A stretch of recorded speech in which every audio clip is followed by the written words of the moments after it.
Bonsoir les amis. Au sujet de ce podcast, je souhaiterais vous parler du fait de consoler ses enfants, sans oublier de consoler son propre enfant intérieur. Consoler ses enfants est d'une importance capitale. Pourquoi?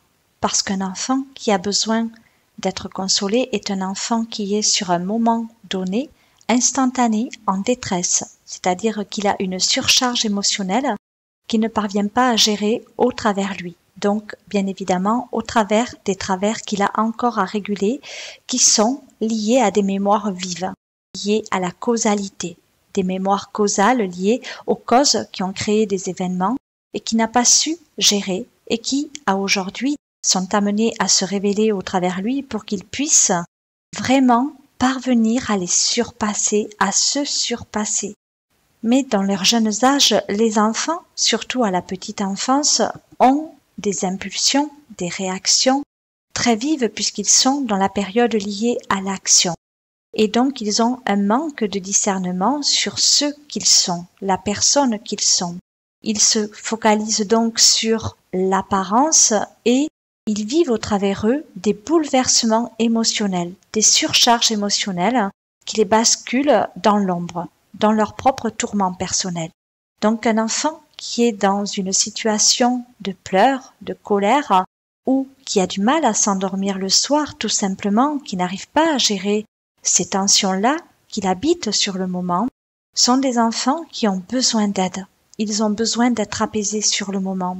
Et vous imaginez que si on se met nous-mêmes en colère après un enfant qui est en colère, ou qui a une surcharge émotionnelle qui n'arrive pas à gérer au travers lui, cela va créer un profond désarroi et une profonde tristesse et bien évidemment la colère va se décupler parce qu'il ne va pas du tout arriver à gérer cet émotionnel.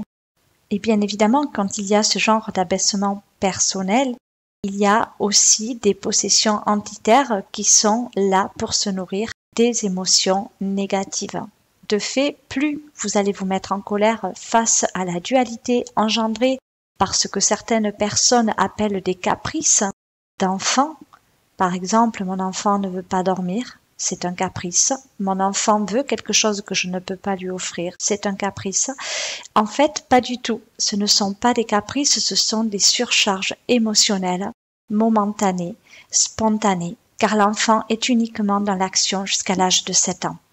Après cet âge-là, de 7 ans à 14 ans, il est vrai que l'enfant va travailler plus sur le qui il est, le fameux qui je suis moi-même en tant qu'être individu dans la société. Donc l'enfant commence à se rendre compte à partir de 7 ans qu'il appartient à un monde et pas seulement à sa cellule familiale. Et donc il va apprendre progressivement à fusionner avec son monde intérieur et à se reconnaître de façon groupée mais individuelle, personnelle. À chaque âge, nous rencontrons tous des bouleversements émotionnels, des surcharges émotionnelles, que ce soit à un jeune âge ou plus tard à l'âge adulte. Mais le qui je suis qui est bouleversé dans ces moments-là est toujours l'enfant intérieur chez l'adulte. Par exemple, l'adulte rencontre une difficulté passagère. C'est l'enfant qui va manifester sa colère ou sa tristesse, sa profonde émotion qui sera directement liée à ses mémoires et à ses propres capacités de discernement à acquérir au travers lui. Donc le parent adulte de l'enfant intérieur est censé bien évidemment réguler les travers parce qu'il en a les capacités divinatoires au travers lui. Plus il va s'élever en conscience, plus il va percevoir les aspects de sa personnalité qu'il aura à réguler au travers des mémoires qu'il lui incombe de transcender, passer par-dessus. Pardon de soi, bien sûr, aimer, chérir, pardonner, ce sont des mots-clés qui nous aident aussi à transmuter, travailler l'impatience, travailler notre pouvoir de discernement pour surpasser toutes les épreuves qu'on est amené à vivre. Et par rapport à cet état de causalité de l'enfant qui est en colère chez l'adulte, la maîtrise émotionnelle est à travailler pour transcender ces fameuses mémoires. De même, pour l'adulte en colère, si on se met en colère face à un adulte en colère, on ne va pas l'aider, on va amplifier sa basse énergie. On va accélérer un processus involutif à sa propre rencontre individuelle. Chacun va créer son propre karma sur sa responsabilité, bien sûr, du moment à engendrer un processus involutif ou évolutif suivant son mode d'interaction positif ou négatif. C'est vraiment très important de ne jamais alimenter la colère quelle qu'elle soit, de ne jamais alimenter le négatif d'une personne pour ne pas accélérer ce processus involutif et ne pas rabaisser en fait la personne qui est sous l'emprise du négatif et donc du mal bien sûr. Et au contraire, plus on est apaisé, plus on va essayer de ramener la conscience de l'autre à sa propre rencontre, plus on va pouvoir lui permettre de revenir dans le moment présent. Parce que ce qui fait que l'enfant intérieur chez l'adulte en colère se manifeste, ce n'est autre qu'une basse connexion à son passé ou à son futur par projection et surtout par attrait, par peur ou par inconscience.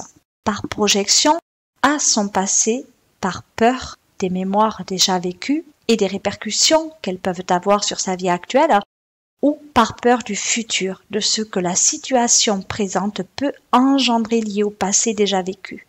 Donc c'est toujours des méfaits qui sont perçus par la personne. Donc plus on va la ramener en conscience par exemple les questionnements, les bons dénouements, donc toujours essayer de dénouer plutôt que de créer des nœuds multiples, donc essayer de dénouer la situation. Ça c'est vraiment très très important.